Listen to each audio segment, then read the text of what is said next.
नमस्कार दर्शक बंधु आपण मानकु टीआरओ 24 न्यूज को स्वागत। आसंतु नजर पकाइबा आज खबर उपरे। भद्रक जिला वासुदेवपुर ब्लॉक रे विकसित गाँ विकसित ओडिशा प्रकल्प तालिका प्रस्तुत रे अनियमितता नहीं जिलापाल को अभियोग होइछि। वासुदेवपुर ब्लॉक रो विभिन्न ग्राम पंचायत रो सरपंच माने एकत्रित होई एही अभियोग आछथि। वासुदेवपुर ब्लॉक परिसर में आयोजित मिलित अभियोग शुणाणी सरपंच माने सरकारी कर्मचारी विरोध में गुरुतर अभियोग आनिथिले। सरकार गाइडलाइन अनुसार साधारणतंत्र दिवस अवसर में ग्राम सभा आयोजन करी लोकमानक आवश्यकता आधार प्रकल्प तालिका प्रस्तुत कर दिथिला। परे सेही प्रस्ताव गुड़ी को वीडियो को दियाइथिले मध्य सेगुड़िक कार्यकारी होइनथिबा अभियोग हेउछि। एहाकु नै ग्रामवासी मध्य असंतोष बढ़ुथबा बेले सरपंच माने एहार समाधान पई जिलापालक निकट में दाबी उठाइछथि। आगामी 7 दिन मध्य समाधान नहेले समस्त सरपंच राजरास्ता को ओह्लाइबे बोली सचेतन करछथि। ए अभियोग कार्यक्षम भाव में समाधान हेबो कि नहीं ताहा उपरे समस्तଙ୍କର नजर रहिछि।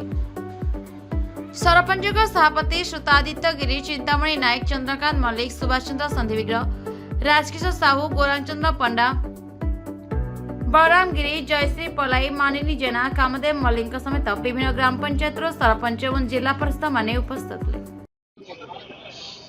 मो ना हूँ श्री आदित्य कुमार गिरी, सरपंच विनोबा नगर ग्राम पंचायत।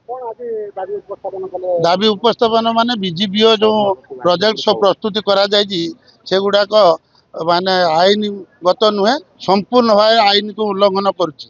जो ग्राम सभा व्यवस्था अच्छी सरपंच माने जो ग्राम सभा करके ता देहरु रखी नांती निच्छा मन इच्छा प्रोजेक्ट कर। गणतंत्र शासन विधि रे सरपंच हूँ ग्राम पंचायत मेरुदंड।